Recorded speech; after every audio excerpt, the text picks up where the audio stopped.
Hi friends, வணக்கம். இன்றைக்கி நம்ம வீடியோவில் வெண்டைக்காய் வடை தான் எப்படி செய்கிறதுன்னு பார்க்க போகிறோம். வெண்டைக்காயில் வடையா குழகுழப்பாக இருக்குமே அப்படின்லாம் யோசிக்காதீங்க. சூப்பராக இருக்கும். இதை நீங்கள் டீ டைம்லேயும் வச்சு சாப்பிட்லாம். இல்லைனா காரக்குழம்பு வச்சுட்டு அதில் போட்டுட்டு ஊற வச்சுட்டு கூட நீங்கள் சாப்பாட்டுக்கு யூஸ் பண்ணிக்கலாம்.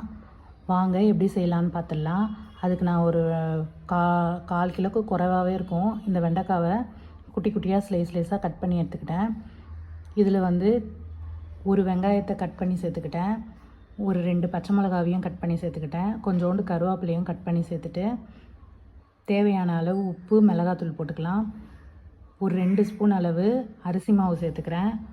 ஒரு 4 ஸ்பூன் அளவு கடலை மாவு சேர்த்து நல்லா கலந்து விட்டுக்கலாம்.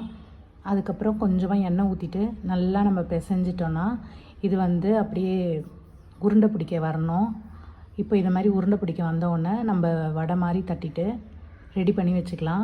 அதுக்கப்புறம் எண்ணெயை நல்லா சூடுபடுத்திட்டு சிம்மில் வச்சுட்டு நம்ம இந்த வடைகளை போட்டு 2 பக்கமும் திருப்பி வேக வச்சு எடுத்தோன்னா சூப்பரான வெண்டைக்காய் வடை ரெடி. இந்த வீடியோ பிடிச்சிருந்தால் லைக் பண்ணுங்கள், ஷேர் பண்ணுங்கள், கமெண்ட் பண்ணுங்கள், சப்ஸ்கிரைப் பண்ணுங்கள் ஃப்ரெண்ட்ஸ்.